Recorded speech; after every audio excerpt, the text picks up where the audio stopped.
Good morning everyone, the MMDA are back on the road. They're in Palanca Street, Manila. Right now they're issuing tickets to the jeepneys and other vehicles that were parked here. There's also some trucks. You can see many people already clearing the sidewalks because they don't want their stuff to be confiscated. The team have operated here many times in the past. If you look at the sidewalk here, this one's been chained off, and then if you look, you've got lots of building materials. Then you've got all these signs here. So that's why you saw earlier the pedestrians are walking in the road. If you look here, there's a trailer in the road, that's one lane blocked. Again, I'm not sure if they can tow something this big, maybe. And there's also things like this. These are really growing in popularity, but they're also causing a lot of problems in some areas because most of the time they're driven by people that don't have a license. They don't register this, they just pick up passengers, collect the money, drop them off. So they are kind of useful in some areas, but they're also causing problems in other areas. There's also a couple of regular tricycles over here. This looks like an abandoned barangay vehicle, and over here is another abandoned barangay vehicle. I'm guessing this has been here for a number of years already. On the other side, the towing crew have already started to take away some tricycles that have been left here in the road or on the sidewalk. I think right now they're trying to work out what they can do with these trailers. I don't know if you can connect it to a regular tow truck, especially if they're loaded. It might be too much. It's always nice when people greet the team and say they're happy to see them. It's actually quite regular occurrence, but I often don't get it on camera. So you can see the towing crew are taking this one away now. It's got an engine in the back and it runs on unleaded fuel. They just stopped this tricycle for verification because they noticed there's no license plate on the back of the bike. And when they asked him, do you have a driver's license? He said no. So the vehicle is going to be impounded now.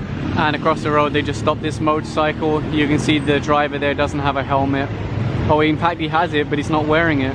Bong is inquiring now at this property if they're the ones that own the trailers on the road outside, and if they do, can they take them away so they're not obstructing the road anymore. It looks like they're just preparing a truck now to come out and pick up these trailers and take them inside.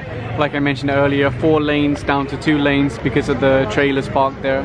Here goes one of the tow trucks now. You can see it's loaded with tricycles on the back, and it's also towing one behind. And over here they stopped this rider. You can see there's a young child in the middle, no helmet. And unfortunately the papa is wearing slippers also. And across the road another motorcycle rider, no helmet. They're just issuing a ticket now and then send him on his way. So you can see one of the trucks is getting into position now to connect to the trailer and take it off the road. And you can see they're just reversing now to take it inside their compound.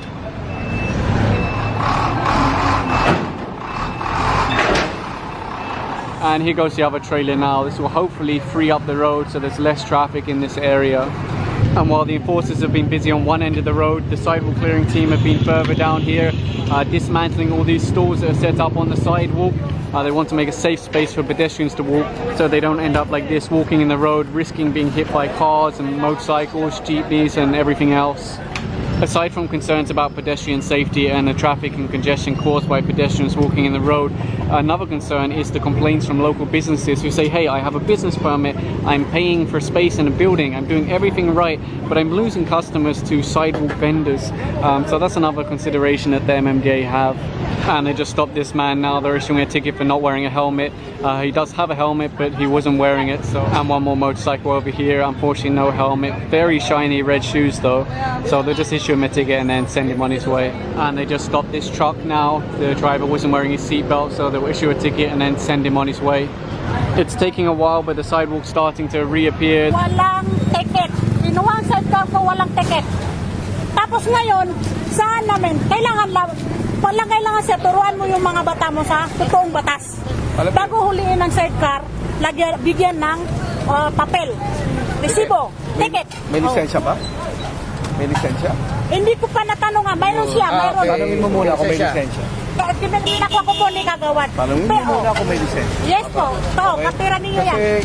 Kasi hindi kami nanguhuli ng basta-basta. Yes po. Pati yung electric, yung anong tawag dun sa trike na yun? Tricycle. E-bike yun may gasolina yun Okay. Oo.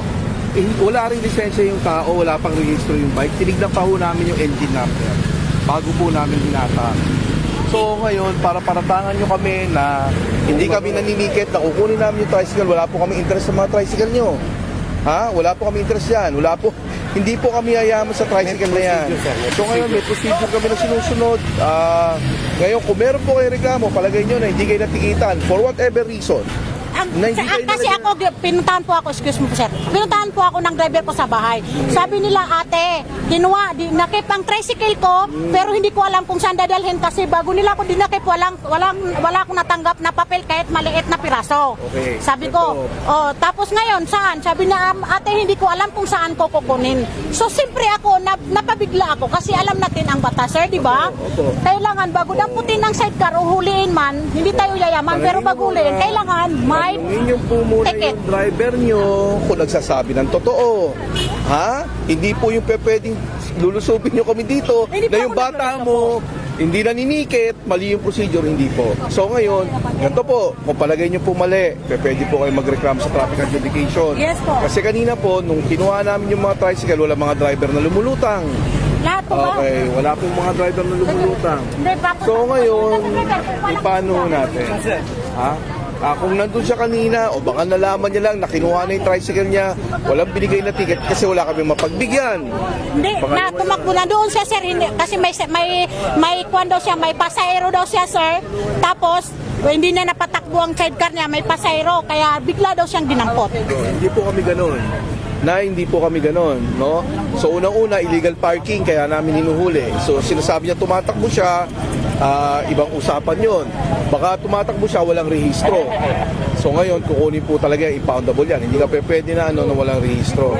Ngayon, magsusumbong sa'yo kung ano-ano yung susumbong, baka hindi naman accurate. So ganito po, ang sa akin, puntahan niyo yung driver niyo. Panindigan niya yan, yung sinasabi niya.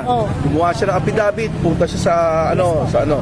Kasi kung mali po ang sinasabi niya, pwede namin siyang balikan ng demanda na falsification of public document being executing an affidavit na mali at kasinungalingan.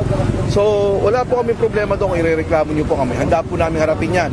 Araw-araw po namin humaharap sa mga hearing na yan. Kasi sa akin din, sir, kailangan din ituwid natin ang batas, ha? Matuwid po kami. Kasi ang gusto ko lang, yung totoo talaga na pang-goberno. Kasi kung sa amin kasi, marami na kasi nagbabiral ng mga Muslim. Muslim po ako. Katulad ngayon, nanguhuli tayo dito. Ay, yung dapat na ulihin, dapat ganun. Na Muslim, Kristiyano, pag lumalabag sa batas, mali.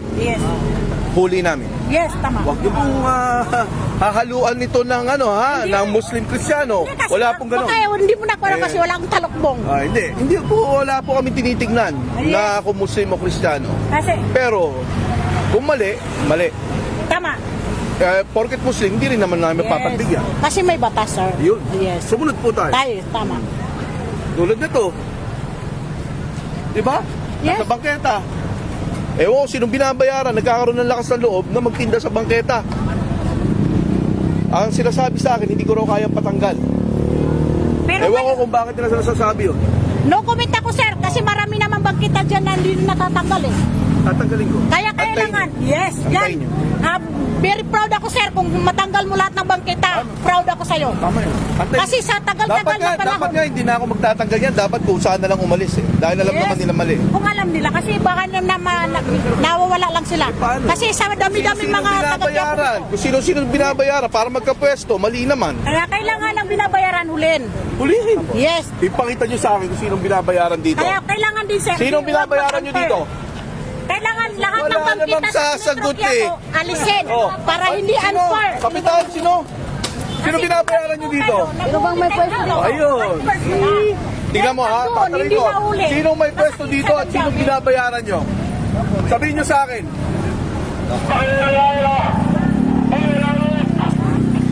Diba? No comment? Sino? Ako, sir, nakumanda ako sa yan.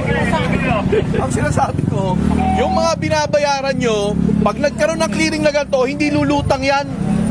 Diba? Alam ko lang mali. Mali sila dapat yun pa. Pero bayad kayo ng bayad sa kanila, hindi naman kayo kaya protektahan.